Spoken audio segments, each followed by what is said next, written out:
Como eu havia prometido para vocês, eu estou gravando a nossa aula, que essa semana eu fiz pelo Zoom, e como alguns alunos não conseguiram acessar, né, a plataforma, apesar de eu ter disponibilizado a videoaula também pelo Zoom, eu resolvi gravar a aula assim, no formato convencional, tá? Que foi o que alguns haviam sugerido, tá?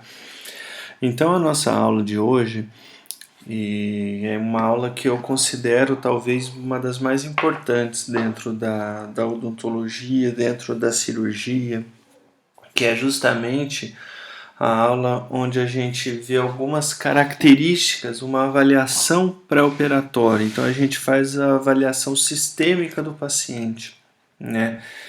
Então é uma aula que evita, né, se bem estudada, se os procedimentos forem bem realizados, evita sem dúvida alguma uma grande gama de complicações, né, que possa ocorrer, tá? Então, o que a avaliação pré-operatória tem como objetivo, né? Então, essa avaliação que a gente faz antes de um procedimento cirúrgico, ela tem por objetivo otimizar a condição clínica do paciente, né? E obviamente, como a gente já conversou, ela é de fundamental importância para a prevenção de intercorrências, né? E essas intercorrências, tanto durante a cirurgia, né, transoperatórias, como de complicações pós-operatórias. E esse plano de tratamento, portanto, envolvendo cirurgia, envolvendo qualquer tipo de procedimento odontológico, ele deve ser baseado nas condições sistêmicas do paciente, né? Condições locais e também condições psicológicas. Então a gente tem que se basear nesses três pontos, né? Muitas vezes o que a gente considera o ideal, né, muitas vezes não é o que o paciente pode receber. E eu digo isso não só por questões financeiras, mas muitas vezes por questões sistêmicas, por alteração sistêmica, esse tipo de situação. E eu sempre gosto de voltar nesse slide, pessoal, é um slide que eu já mostrei para vocês algumas vezes, né? Que na odontologia a gente gasta em torno de 80% do tempo na execução, enquanto que a gente gasta somente 20% do tempo na planejamento, né? Então, se nós pensarmos em quanto tempo a gente gasta para um procedimento odontológico, um quinto a gente gasta planejando e 4/5 executando. E isso é relativamente incoerente, né? Se a gente pensar que a maioria dos acidentes e complicações acontecem por falhas de planejamento, tá?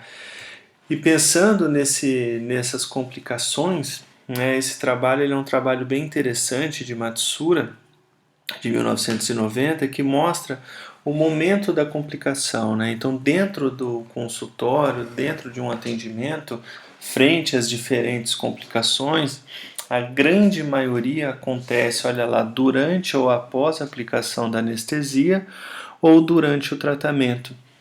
Então, quase que 80% acontecem no momento da anestesia e durante o tratamento. Então, são raros aquelas que acontecem antes do procedimento e após a saída do consultório, né?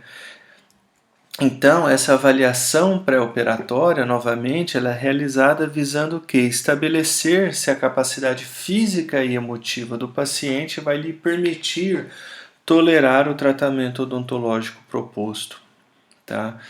E, obviamente, quando a gente fala em avaliação pré-operatória, é fundamental a execução de um correto exame clínico, né? Então, esses slides de exame clínico, nós também já conversamos sobre ele, vocês já viram um pouco com o professor José Luiz, né, sobre a sequência, né, de exame clínico que a gente realiza, mas basicamente a gente sabe que o exame clínico ele envolve a anamnese e um exame físico bem detalhado, né? E a anamnese, por sua vez, como nós já conversamos, são aquelas informações que o paciente nos passa, né? Então, que a gente deve, portanto, receber essas informações do próprio paciente. Então, por exemplo, como está a atual controle da doença, se você faz uso de algum medicamento, se você passou por alguma complicação. Então, são essas as informações que os pacientes nos passam. Enquanto que o exame físico, em contrapartida, nós realizamos a pós-avaliação do paciente. Então, a gente colhe essas informações, né? Então, exemplos, né, de dados que a gente colhe aqui são dados colhidos através de inspeção, de palpação, auscultação, né? Então, algumas informações que a gente colhe através do exame físico são os sinais vitais, por exemplo, né? Então, a gente sabe uma frequência respiratória, o que é o que a gente considera ideal, o pulso, a pressão, né? Então, eu não vou me ater aqui às numerações, o que a gente considera como padrão, porque a gente já viu isso em aulas anteriores, tá? Então, através disso, pessoal, a gente, através de um exame clínico, né, portanto, anamnese, exame físico, a gente colhe diferentes informações. E essas informações, elas podem ser sinais ou sintomas, né? Então, isso é importante a gente entender, né? Então, o que vem a ser um sinal e o que vem a ser um sintoma? Muitas pessoas tratam isso como sinônimos, mas são coisas diferentes, né? Então, sinais são aquelas manifestações clínicas que nós conseguimos perceber, né? Então, são aquelas manifestações perceptíveis pelo profissional, né? Então, por exemplo, uma tumefação, uma úlcera, um mau hálito, são esses os sinais que nós profissionais conseguimos observar. Enquanto que o sintoma são aquelas características que o paciente nos passa, são manifestações subjetivas, né? Então o paciente percebe e relata para nós. Então, por exemplo, náusea, cansaço, esse tipo de situação é muito subjetivo, né? Então a gente colhe através dos dados do paciente, tá? Então, pessoal, com base em um correto exame clínico, né, uma anamnese, um exame físico, a gente muitas vezes pode tratar, alterar alguns pontos importantes numa consulta e num tratamento odontológico, né? Então é aqui que a gente vê uma possível necessidade de avaliação médica. Né? Então, será que o meu paciente não precisa passar por uma avaliação médica previamente ao procedimento? Né? E novamente aqui só reforçando, pessoal, não é autorização médica, e sim uma avaliação médica, né? Isso são coisas diferentes. A gente não pede autorização para fazer o procedimento, né? Mas muitas vezes a gente precisa pedir uma avaliação de risco e esse tipo de situação. É aqui que a gente considera a necessidade de uma medicação prévia.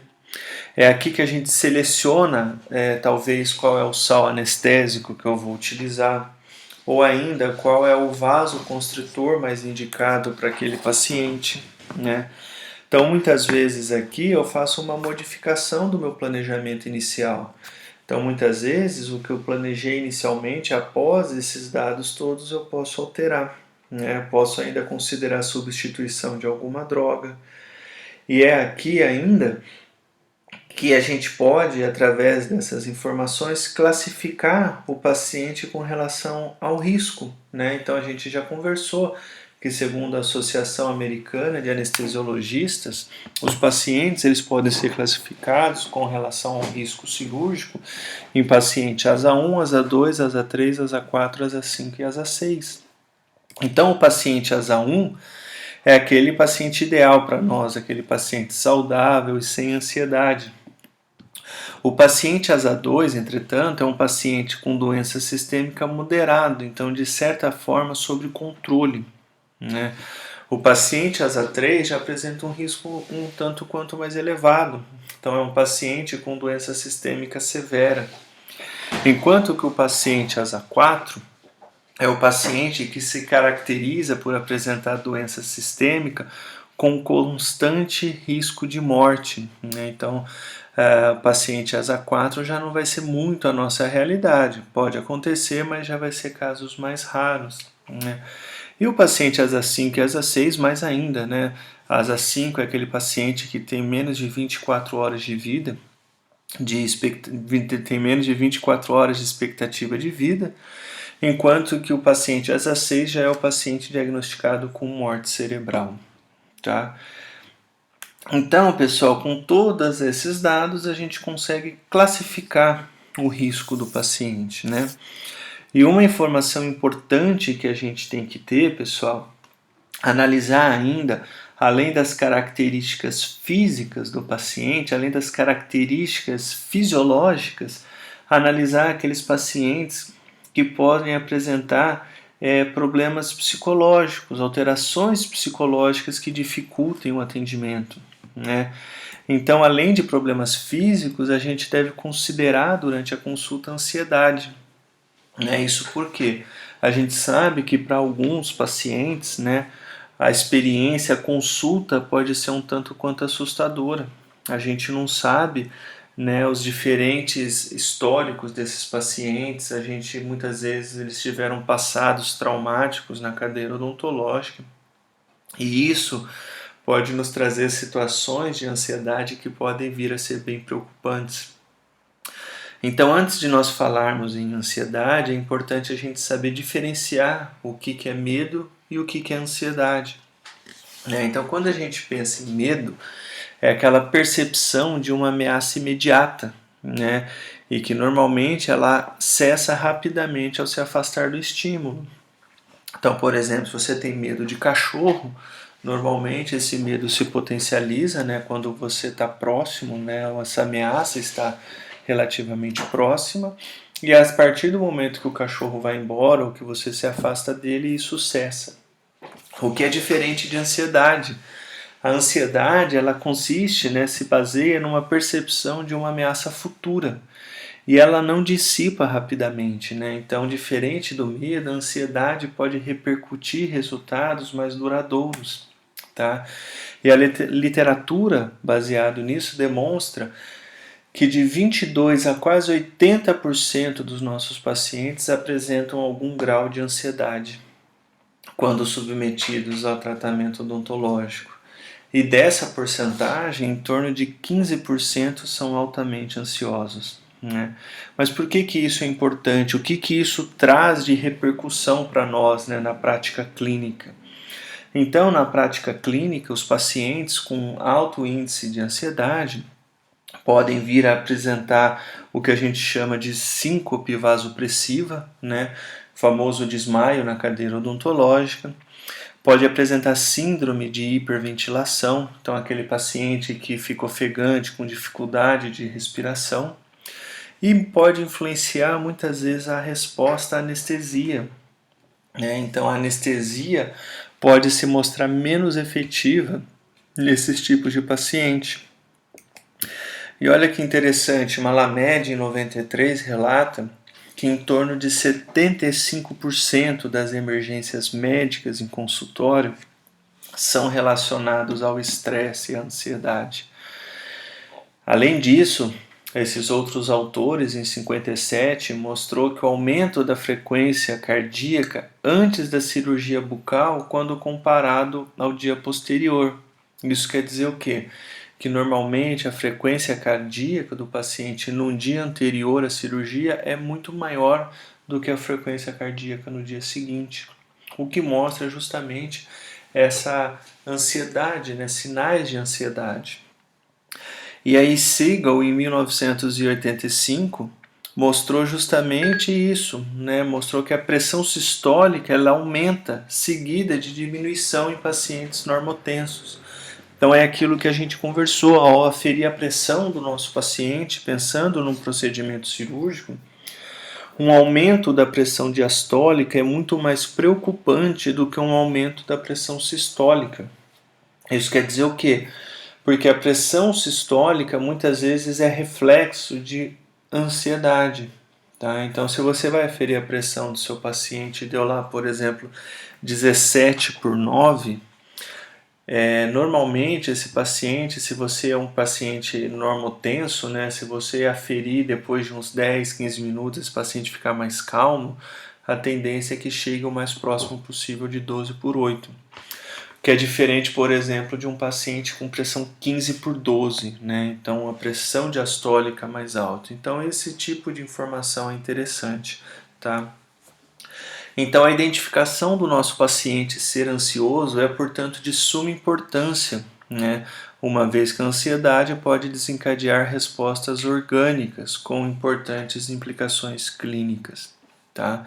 Então, basicamente, falando sobre ansiedade, esses são os principais pontos que eu queria abordar com vocês. E a partir desse momento, a gente vai entrar nas alterações sistêmicas que são de interesses odontológicos e quais são os cuidados que a gente deve ter, né? Então, as principais alterações sistêmicas que são de interesse e certa frequência no consultório odontológico é a gravidez, né? Então, as pacientes gestantes, a febre reumática, a diabetes, pacientes hipertensos com histórico de infarto do miocárdio ou pacientes com insuficiência cardíaca. Então vamos ver um pouco sobre cada um deles, né? Então, a respeito da gravidez, pessoal, a gente sabe que a gravidez por normal, né, por si só, não contraindica o procedimento.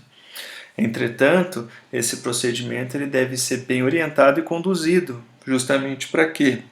Para a gente evitar qualquer tipo de dano à mãe ou à criança, né? Isso por quê? Porque normalmente a paciente gestante apresenta um aumento significativo do volume sanguíneo, ritmo cardíaco e débito cardíaco, né? Então, nas pacientes gestantes, a gente deve limitar ao máximo os medicamentos prescritos, né? Então, a gente vai prescrever o estritamente necessário. Os anestésicos locais devem também ser utilizados com critério. Então a gente sabe que a prilocaína, né, da maneira com que se apresenta, ela contém na sua formulação como vasoconstritor a felipressina, né? E a felipressina ela é muito conhecida por causar a contração uterina e por isso ela pode muitas vezes induzir o parto prematuro. Então, na paciente gestante, a gente evita a utilização de prilocaína. E a melhor época para atendimento, nos casos das gestantes, é durante o segundo trimestre, né? Então, quais são as dicas que eu dou para vocês no atendimento de uma gestante? Então, o primeiro ponto, uma tranquilização verbal é importante. A utilização criteriosa de medicamentos. Evitar, né, a vasoconstritor adrenalina, realizar sessões curtas, né? E se necessário for, se você julgar necessário, avaliar o risco com o médico, tá bem? A segunda alteração sistêmica de interesse para nós aqui são pacientes com histórico de febre reumática, né? Então, a febre reumática é uma condição inflamatória aguda e ela é uma doença autoimune e vai variar muito na sua gravidade e na sua extensão, né? Então, que tipo de situações, né, que tipo de características o paciente com febre reumática apresenta? Esse é um paciente que vai apresentar lesões cicatriciais crônicas no coração, né? Então, é um paciente que apresenta lesões crônicas no coração, né? E isso é relevante para nós por quê? Porque esses pacientes, devido às alterações apresentadas por ele, eles vão apresentar um maior risco de contrair endocardite, né? Então é um paciente que tem um alto risco, ou melhor, um risco elevado de contrair endocardite infecciosa. E quando a gente pensa em trauma envolvendo extração dentária, tratamento periodontal ou qualquer tipo de manipulação tecidual, isso pode elevar e muito o risco de endocardite, de infecção. Então, ora, se eu sei que um paciente com febre reumática é um paciente com alto risco de desenvolver endocardite infecciosa, as dicas para esse paciente consistem basicamente em uma antisepsia rigorosa pré-operatória e entrar, obviamente, com antibiótico terapia profilática. Então, é um paciente que a gente considera, assim, a antibiótico profilaxia, tá certo?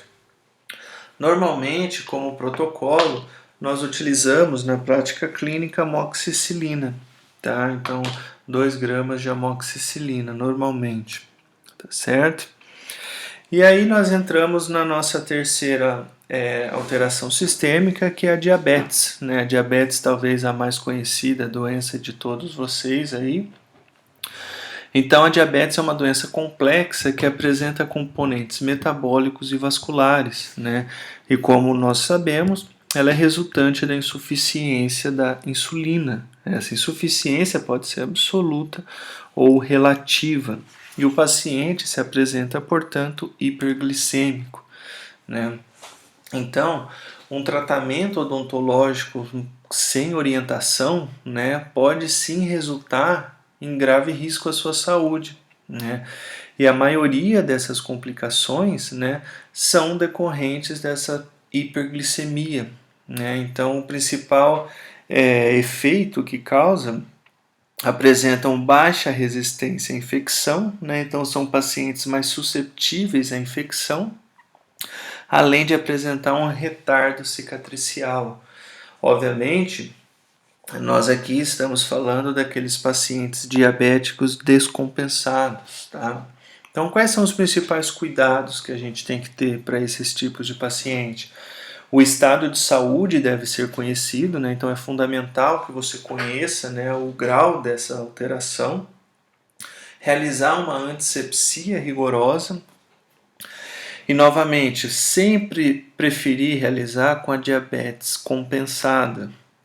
E se necessário for, medicar, né, algum medicamento tranquilizante. E um outro ponto importante, pessoal, que há dúvida muitas vezes no consultório, é se o paciente deve se alimentar ou não. Então, o paciente diabético, pessoal, deve se alimentar normalmente, tá? Então, evitem o paciente ir no seu consultório de jejum, tá certo? Visto isso, a gente parte para o nosso quarto grupo, são os pacientes com histórico de hipertensão arterial. Como a gente sabe, a pressão arterial pode variar, né? Então, quando a gente avalia a pressão arterial do nosso paciente, a gente deve considerar, né, diferentes variáveis, né? Nós temos diversas variáveis envolvidas.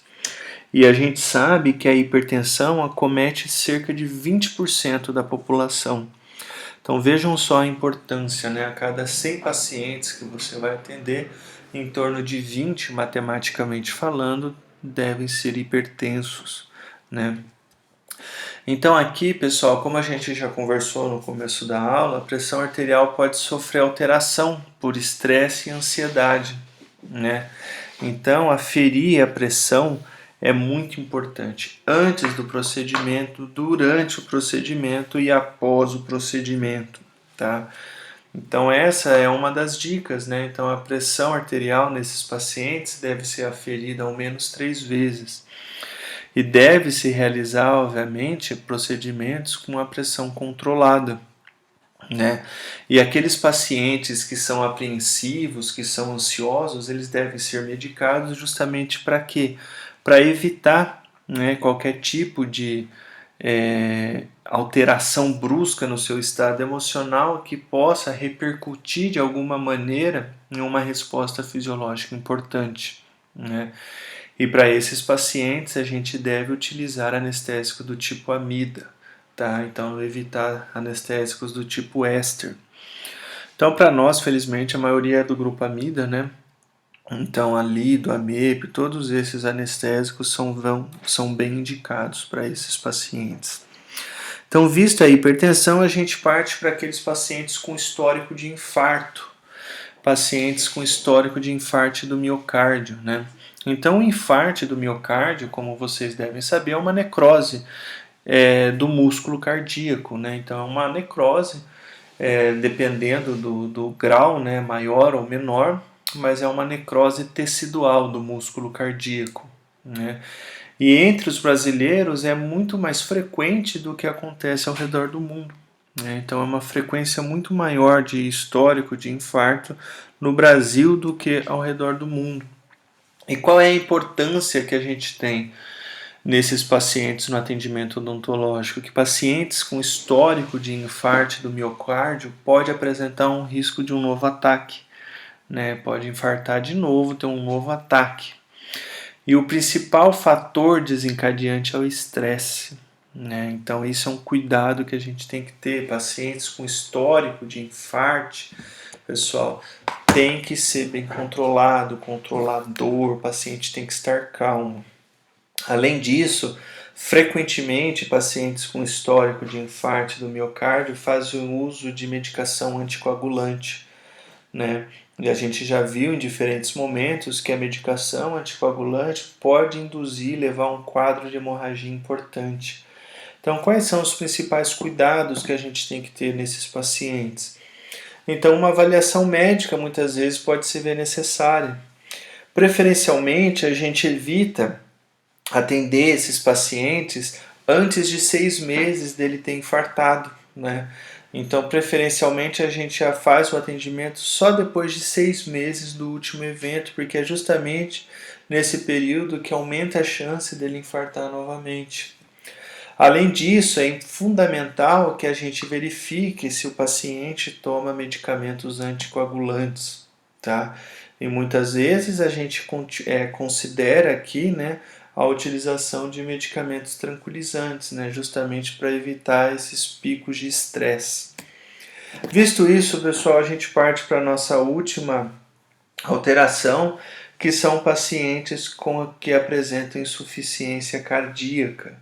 Né? Então, pacientes com insuficiência cardíaca são aqueles pacientes que o coração ele é incapaz de bombear sangue para todos os tecidos. Né? Então, o que a gente tem? Um coração que não vai atender de maneira ideal as necessidades do corpo. Né? E o principal causa disso é a doença coronariana. E isso é importante para nós por quê? Porque esses pacientes apresentam um risco aumentado de morte. E aqui, novamente, o estresse é um fator desencadeante. Tá? Então, basicamente, o que acontece nesses pacientes? A frequência cardíaca e respiratória é aumentada. Né? Isso justamente para quê? É uma compensação natural. Né? Para suprir essa insuficiência, muitas vezes o coração trabalha com uma frequência maior. Isso pode gerar uma pressão arterial aumentada, né?